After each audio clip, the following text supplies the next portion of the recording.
what I'm trying to say is, you let them, expose them, and just tell them na kung excess, bawal. Kagaya ngayon, bawal lang mag-drive na if you uminom ka ng alcohol. Pabayaan mo uminom to, basta nandun ka. Up to the limit. Kinabukasan yan, sakit na ulo niyan. Hangover. Hangover niyan. Ganun lang yun eh. May isa naman po from isang question from Rosalina Natividad of Singalong, Manila. Pwede po bang inumin ang memory enhancer tulad ng Glutafos sa isang 13 to 16-year-old na bata? Sagutin mo, Dr. Philip. Hindi. Actually, yung mga ganyan, it's advertising lang na eh. Wala talagang clinical evidence na may isang gamot na wonder drug na mag-i-increase ng memory. Hindi ho totoo yun. Walang clinical evidence ho yun. So, hindi po totoo. I perfectly agree. Paano naman, doktora, yung mga gustong tumaba at yung mga gustong pumayat? Yung mga pampataba mo na. tayo sa enhancing the memory. Oh, sige, enhancing the memory. You know, the best thing for us to enhance memory is read.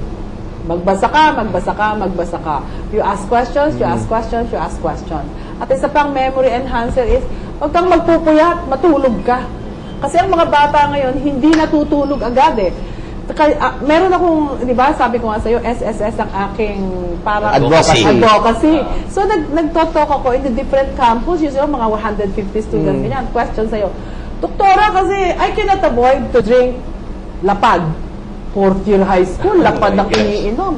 Eh, bakit ka naman umiinom ng lapad? Hindi ako makatulog. Bakit ka hindi makatulog? Tingnan natin anong ginawa mo maghapon.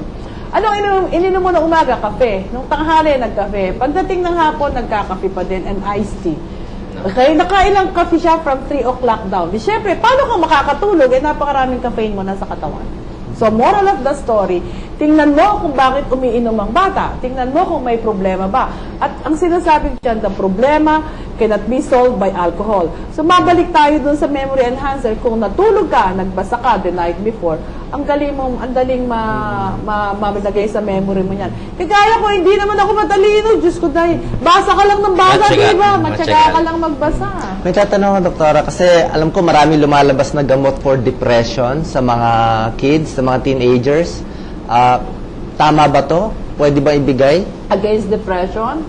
Di ba marami nang binibigay? Maraming binibigay, pero hindi pa namin. There was a time I was I was the chair of the medicine sa Ethics? Sa ethics ito, parang yung nagre-regulate ng medicine sa PMA.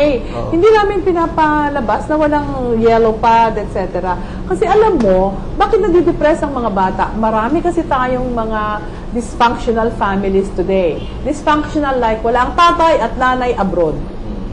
Wala ang tatay or wala ang nanay. Kanino sila naiiwan? Sa mga yaya, sa lola, sa lolo, sa auntie. And this is the reasons also, Philip, kaya marami tayong mga STDs. Meron na kami mga pasyente na, natutulog, katabi ni lola at ni lolo. Yung atin palang mga kabataan na yun, napansin ko yan, no? Magsundo ka ng anak mo, pansinin mo, bakit sila embrace yan? Talagang yung akapan talaga. Akala mo hindi magkikita ng 10 taon. Pansinin mo yan, ha? Tapos nagkikiss silang ganyan. Because these days, kulang na ang mga bata ng embrace. Ng affection. Warmth of the body. Have you ever been to institution, yung mga ampunan ng bata? Ang ampunan ng bata, kasi wala silang magulang. Pag pumunta ka doon, kita mo kinikilabutan ako, lalapitan ka nila, hapoy ka na. Ayaw nila dyan, hihipuin nila yung skin mo. Because they never had the chance to touch the feel of the warmth of the human skin. So, gusto nilang hinahawakan ka nila. Kaya pala hawak sila ng hawak sa kamay. Hawak sila ng hawak sa padating ka pa lang. Kasi wala silang warmth. Kaya yun ang sinasabi ko. Kaya yung mga magulang na nakikinig, mga auntie na nakikinig, akapin nyo na may mga pamangkin nyo, yung mga anak nyo. Kasi these are the things that they need. That's why nag-boyfriend sila at nag-girlfriend ng maaga. Ganun ba yun? Oo. Paano naman, doktora? Like yung anak ko, 11-year-old, tsaka 8-year-old, pag yayakapin mo, tatakbo. Nahihiya. Okay lang yan. Alam mo kami, yung aking 17 and 19-year-old, magbe-breakfast, dinner kami. Dinner lang kami, nagkikita-kita. Ganyan ka lang, upo na sa'yo yun eh. Ang brace mo yung ganyan, nakahiga ako. naka-shorts lang yung anak ko lalaki kasi hindi pa siya naliligo. Embrace na siya sa'yo. Yun yung bonding na tinatawag. It's the bonding, it's Yun the yung importante. warmth. Anong health benefits nitong bonding? It's psychological. Okay. Sasabihin yan, eventually, magbo-boyfriend, mag-girlfriend.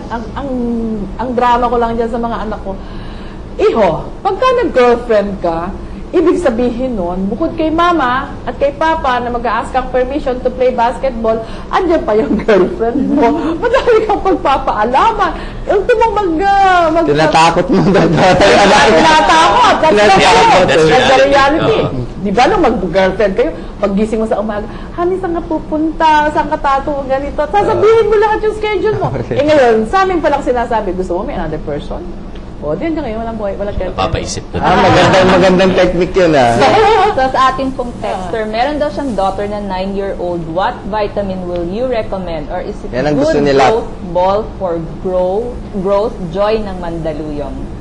Growth ball are nothing.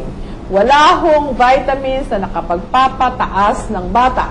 Ang kailangan, wala din, ang vitamins po kasi actually hindi kailangan ng bata. Like Dr. Philip, kung Yes. kumakain ho ng 3 big meals and 2 Sapat. snacks ang anak mo at tama ang kinakain niya, hindi mo tayo kailangan ng vitamins. Kaya pera pa ho yan. Eh, doktor, nabanggit niya 9-year-old. Kailan kaya siya mag-start mag-menses? Sa ating mga girls, ano ba dapat alam ng magulang na nag-menses na? Kung ang anak mo, ay, ikaw, ako sa sarili ko, I had my menses when I was 11 years old. So, approximately ganun din. Tapos bago mag-menses, dapat nag-breast budding muna. Sasabihin, naku, sakit ng dibdib ko, tapos may bukol ng konti. Number 2, nagkakaroon ka na ng buhok sa kilikili. Number 3, nagkakaroon ka na ng pubic hair. Okay? Number 4, it's nawawala na yung body fat mo. Nagiging sexy na, Slim. nawawala na, nagiging slim. So, malapit ka nang mag-men. So, kailan po dapat maalarma yung magulang na hindi pa nag-menses? Anong edad? 14 ba kailangan ipatingin na sa isang pediatrician? Depende din kasi kung yung bata, maliit ang build niya. 14 will be the safe, no? Yeah, okay na. Okay na sa akin yan.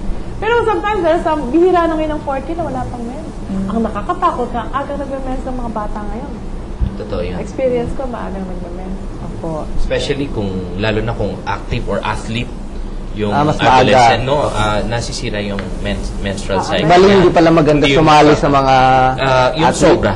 Yung sobrang training, nasa-stress, yung ganyan mga klase activities, nakaka-apekto yun sa menstruation. Nawawala.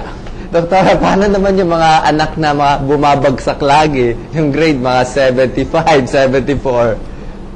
Pinapagalitan niyo ba yan? Eh, hindi mo dapat pagalitan. Tingnan mo kung tama ba yung turo sa eskwela. That's number 1. Okay. Number 2, saan ba nakaupo yung bata? Sa harapan, sa likuran. Kasi Okay. baka malabo ang mata.